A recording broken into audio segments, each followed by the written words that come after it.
Hi everyone, my name is Zoe. I'm a Women's International Master of Chess, and today I'll be teaching you how to take chess notation. Now, notation is basically just a fancy chess way of saying how to write down your moves.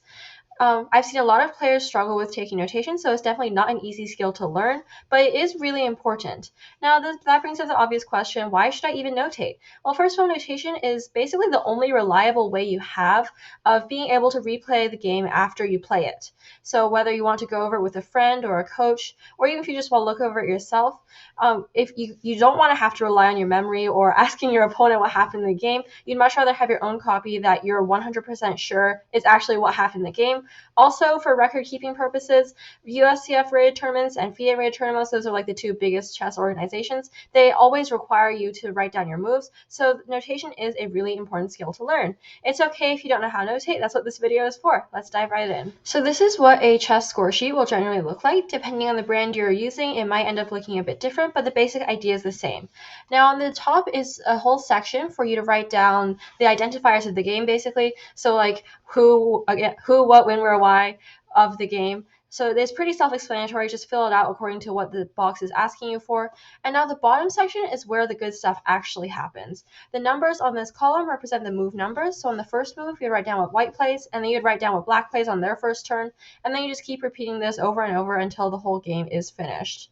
Now, it is important to write down your moves after every single turn, basically after every side makes a move, because again, you really don't want to be relying on memory. So now this brings up the question again, how do I actually write down the moves? Well, let's go to the board and we'll talk this out. So to teach you how to take notation, I'm going to take this onto the board. So I have this whole how-to guide. We'll go through it step by step. So all chess moves, when you're writing them down, will follow this general formula. Piece abbreviation, followed by captures, if there are any, followed by destination squares, and finally checks, if there are any. Now, the reason we have piece abbreviations in the first place is so that you don't have to basically write down queen b4, king, whatever. You don't have to spell the name of the pieces every single time you're writing them down. That'd be really annoying, and your notation sheet would probably end up being really crowded. So instead, we have abbreviations. For the most part, it's just the first initial of the piece. So king is K, queen is Q, rook is R, etc. The two notable exceptions we have are the knight, which is N. Now, the reason the knight is N instead of K is because earlier the king is K, the knight is N. You just have to remember that. And then for the pawn, you write nothing at all. And then these are mostly pretty simple to memorize, just two exceptions, the knight and the pawn. Once you write them down, then there is a thing you need to add, which is captures. So if there is a captures, like if one piece does take another, then you have to insert an X. So write an X if there is a capture, and then if a pawn is capturing, write down the starting file of the pawn. I know I haven't covered files yet. That is in the next section, destination squares. Destination squares are like a really ingenious way, in my opinion, that the chess notation people devise so that you know exactly which square you're going to. Again, similar to piece abbreviations, it's like a shortcut because you really don't want to write down square 1, square 2, square 3, all the way to square 64. That's like too much work. So instead, what we have is a system of coordinates. I've been told that chess coordinates are very similar to battleship notation, battleship coordinates, but I've never actually played Battleship, so I don't know what that is. But it is similar to Battleship for those of you who know it. For those of you that don't, basically, the chessboard is split into files and ranks. So the chessboard is 8 files, which are all symbolized by letters, and ranks, which are symbolized by numbers. Now, it is one thing important to note is that files will always be lowercase, and piece abbreviations will always be uppercase. This is to avoid any confusion. So basically, if you see a capital, then it's probably a piece, and if you see a lowercase, it's probably a coordinate. Now, in order to find the coordinates of these squares, if you look down the board, then you can see the file, and then if you look to the left of the board, then you can see the rank. And then just smush them together to get your destination square. So for example, this white pawn, is currently sitting on D5. Now, if we do a few more examples, this square, go down to the F file, and then left to the 4th rank. This would be the F4 square. If you look, let's say here, down and then to the left, this would be E2. Now, one interesting thing to note is that this still holds even if you flip the board looking at it from the other side. So for example, this square, go down to the left, this would be G4. And one last example, go down to the left. This would be c5. Now, with practice, you'll be able to see these squares a bit more quickly. In the beginning, it's fine if you just have to literally go down every time and then to the left, and then, or if you even have to count the ones, that's also fine, as long as you end up getting it. So I'm going to delete these to make more space. Now, when I mentioned earlier, write down the starting file of the pawn. For example, this move that I just played, normally we would write x d5, right? Because the pawn, no piece abbreviations, that'd be x. And then the pawn, as I mentioned earlier, is on look down d, look to the left 5. So normally it looks like we would write x d5. But because this is a pawn capturing something else, then we need to write down the starting file of the pawn. In the beginning, this pawn was on the e file. So we'd write this, the full move would be e takes d5. This move would be written as e takes d5. I'm going to get rid of this again to make space. Now, besides these three basic elements, piece abbreviations, captures, and destination squares, we also have another one, which is checks. Now, checks in chess basically happen when one piece is attacking the opponent's king, right? So if there happens to be a check, then you have to add a plus sign at the end of your move. And if a move comes with checkmate, so ending the game basically, there needs to be a hashtag sign at the end of it. This is so when you later look over the game, you can easily tell if the king was being attacked or if it was attacked and it couldn't run away anymore. Now, finally, the most, like 95% of the moves in chess will follow these basic rules. And once you get them down, you're basically done. But then there are some special cases. So for one, castling, you would write 0-0 if you're castling kingside. Basically, kingside is the side without the queen. So this way and this way. And 0-0-0 for castling queenside, so the side with a queen. This way and this way will be written as 0-0-0. I don't know why it's a system of 0 and dashes. I just know that it is that way. So that's another thing you just have to memorize. Promotion, you have to add an equal sign and then piece abbreviation after the destination square. Finally, if multiple pieces can go to the same square, then write down the starting file of the piece that moves. So this is rather important. This is basically all the moves in chess that can be written down. I know this is a lot of information dumped at once, so I'm going to do some exercises to demonstrate. Alright, so starting with a clean slate, let's get started. So let's write down, let's basically start a whole new game. And I'll even use the proper move numberings. So this move. So looking back at the rules above, we see that pawn abbreviations are nothing, right? So we just need to look at the destination square because this is obviously not a capture or a check or any special cases. So the pawn's ending square, if we look down and then to the left, is on e4. And remember, we don't have any abbreviation. We will not write pe4. It's just e4 in the beginning. Now let's make black play a move. So if we look up again, the knight was a special exception. It's abbreviated as N, so we'd write a capital N, and then the destination square, which if we look down and then to the left, is F6. So far we have E4, knight F6. Now moving on to the second move, let's say white plays, I don't know, this one. So again, we have a knight move, so abbreviated with N, and then it's moving to this square, which if we look down and to the left is C3. Now this is not a this is not a quality game. I'm just doing it to demonstrate the different types of moves there are. So there might be some very funny looking moves here. Now black's move, they moved the knight, and there was a capture because remember the knight took a pawn, so we write an X here. And now if we look down and then to the left, the ending square is E4. And now there's no checks, no special cases, no anything. So this is the end of the second move. Let's say white plays this one. No, let's say white plays this one. Now, again, it's a pawn move, so we don't write anything in the beginning. And all we have to do is look at the ending square. So down to the left, D4. Let's say black plays this one. Again, another pawn move, just look down to the left. This is B5. Let's say white plays this one. this would be, in the fourth move, it would be a bishop move because bishop move. So we'd write a capital B and then look down to the left. This is the G5 square. Let's say black plays this.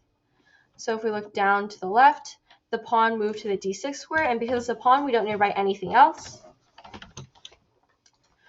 This one is a pretty difficult combo. So first we have a bishop move, so capital B. The bishop did take something, so you'd write X. The ending square is B and then 5. And finally, the bishop is attacking the opponent's king, so you'd write bishop takes B5 check. This is the full move. Let's say black plays this move. So again, another pawn move. We only need to look at the destination square, which is this. White plays a pawn move as well. So if we look down to the left, this is D5. Let's say black plays, I don't know, this move. This would be written as queen to A5 because, again, moving the queen, so capital Q. And the ending square, you just need to look down to the left, is A5. Moving on to the seventh move. This move is a pawn capture, so you have to be really careful. So it looks like we just write X C6 because the pawn ends up on C6.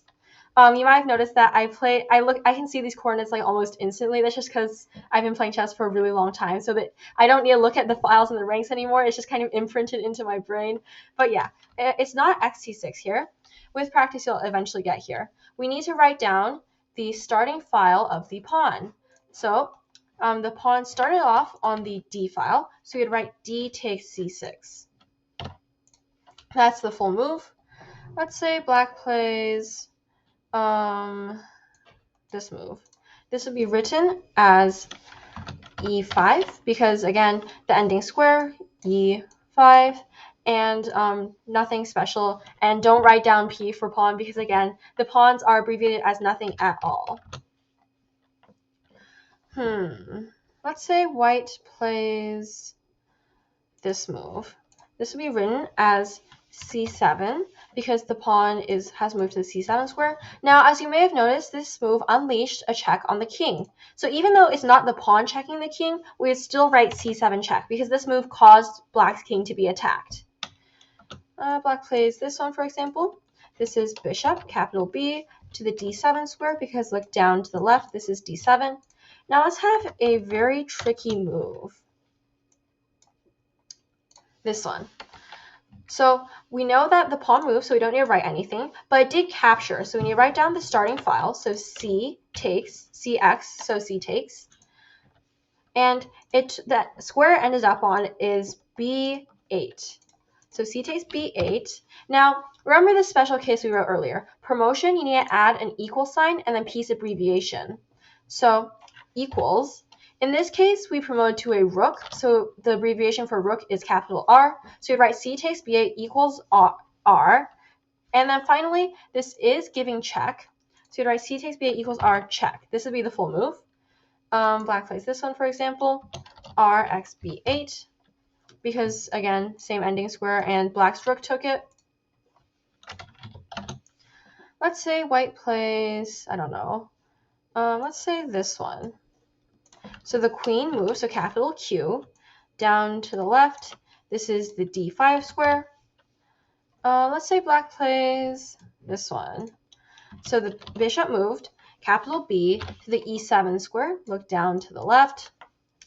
Now this move. Remember, this is another special case earlier. Basically, that almost magical move, the king jumping over the rook, is castling. And notice how the queen was on this side before. So this is castling queen side, which means we need a chain with 3 zeros. 0 dash 0 dash 0. Let's see here.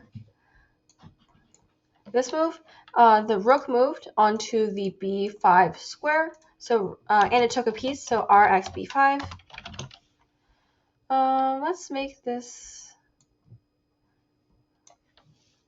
so queen A8 check, because the queen moved onto the A8 square, and it is attacking black's king. Let's say black plays bishop here.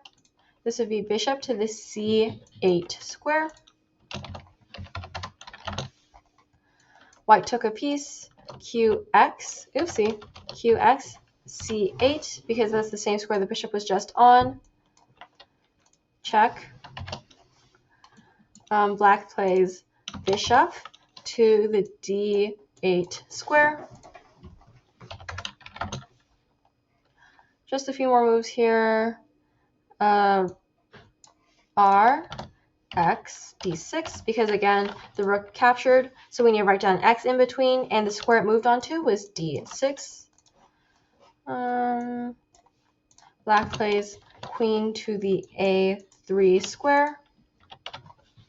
And final move of the game, rx, d8. This is checkmate because black's king has nowhere to go. So rx, d8, d8, checkmate. Now, just to prove that notation actually works, right? This is a super crazy game, and there's no way I'd remember it by myself. Just to prove that notation actually works, I'm going to delete this whole game. Now, I see if I press the next arrow, nothing happens at all. So I'm starting completely from scratch here. So let's go. E4, knight f6, knight c3. Reading notation is also a skill that will come as you notate more and more. Knight takes e4, d4, b5, bishop g5, d6, bishop takes b5 check, c6, d5, queen a5, d takes e5, c7 check, bishop d7. This can probably win the brilliancy the prize for the craziest game. Takes, queen d5, bishop e7, castles, rook takes, check, block, takes, block, takes, queen a3, rook takes d8, checkmate. So see, I just recreated a completely crazy game with the help of my notation.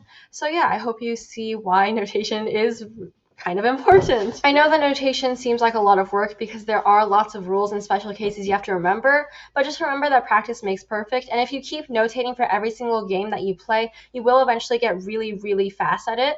I've heard a lot of excuses for not notating, like, oh, my opponent's moving too fast, or, oh, well, I'll use up too much time if I notate. There's a lot of excuses for notating, but keep in mind that if your opponent's not notating and they're moving really fast, they're losing out because they're missing out on a chance to really learn and grow from their games. So just practice notation every single game and you'll eventually get the hang of it. Yeah, so in this video, you hopefully learned how to do notation, why notation is important, how to fill out a chess score sheet, and all the various special rules, little additions to the system of writing down chess moves. Yeah, that's all for today. As always, if you enjoy my content, please like and subscribe. Bye!